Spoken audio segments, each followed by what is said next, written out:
இன்றைக்கி எவ்வளோ தான் சந்தோஷமாக இருந்தாலும் பிரச்சனைகள் வரும்பொழுது என்ன ஆயிடும்னா நம்ம சோர்ந்து போயிடுறோம். அப்போ சோர்ந்து போகிறது நம்மளுடைய வாழ்க்கையில் ஒரு இயல்பாகவே இருக்குது. ஏதாவது பிரச்சனை வந்துட்டு உடனே சோர்ந்து போயிடுறது. அப்போது நம்ம சோர்ந்து போகிற நிமித்தம் என்ன ஆகும், நம்ம பலனாக இருந்திருப்போம். ஆனால் பிரச்சனைகள் வந்து சோர்ந்து போனால் நம்மளும் என்ன ஆயிடுவோம், அப்படி அவ்வளோதான் போச்சுடா எல்லாம் அவ்வளோதான்டா அப்படின்ற மாதிரி சூழ்நிலைகள் மாறி போயிடும். அப்போ அதுக்கு முன்னாடி நம்ம எப்படி இருப்போம்னா நல்லா பலனாக இருந்திருப்போம், சோர்ந்து போகாமல் இருப்போம். எந்த வந்தாலும் பார்த்துக்கலாம், நம்ம நிற்போம், நம்மளால் போக முடியும், நம்மளால் அந்த லைஃப்பை என்ன பண்ண முடியும், சேலஞ்சை நம்மளால் ஃபேஸ் பண்ண முடியும் இப்படின்னு சொல்லி நம்ம எல்லாத்தையும் கடந்து போவோம். ஆனால் பிரச்சனைகள் வந்துருச்சு அப்படின்னா நம்ம சோர்ந்து போயிடுறோம். நீதிமொழிகள் 24ஆம் அதிகாரம் 10ஆம் வசனத்தில் சொல்லப்பட்டிருக்கு, ஆபத்து காலத்தில் நீ சோர்ந்து போவாயானால் உன் பலன் குறுகினது.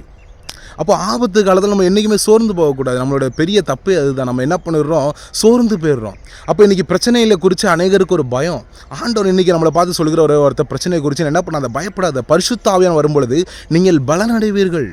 அப்போ பரிசுத்த ஆவி நமக்குள்ளே இருக்கும்பொழுது நம்ம பலந்தான் அடைவோம், பலவீனம் அடைவோமோன்னு வசனம் சொல்லவே இல்லை.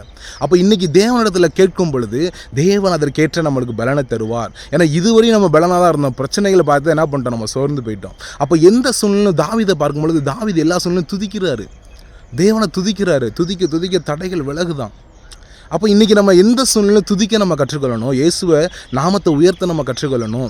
உயர்வானாலும் தாழ்வானாலும் இயேசு தான் நமக்கு அப்படின்னு சொல்லி நம்ம ஓடும் பொழுது தான், எந்த சூழ்நிலையும் அவரை துதிக்கும் பொழுது, எந்த சூழ்நிலையும் அவரை நோக்கி ஓடும் பொழுது தேவன் நம்மளை வழிநடத்துவார். அப்போ இது நம்ம வேதத்தில் எவ்வளோ பேரை பார்க்கலாம், யோசேப்பை பார்க்கலாம், தாவீதை பார்க்கலாம். எந்த சூழ்நிலை ஆண்டவரை விட்டு விலகலை, பிரச்சனைகள் அதிகம், அவங்களுக்கு கொடுக்கப்பட்ட காரியம் வேறு, ஆனால் தேவன் நடத்தின விதம் வேறமாக இருந்தது.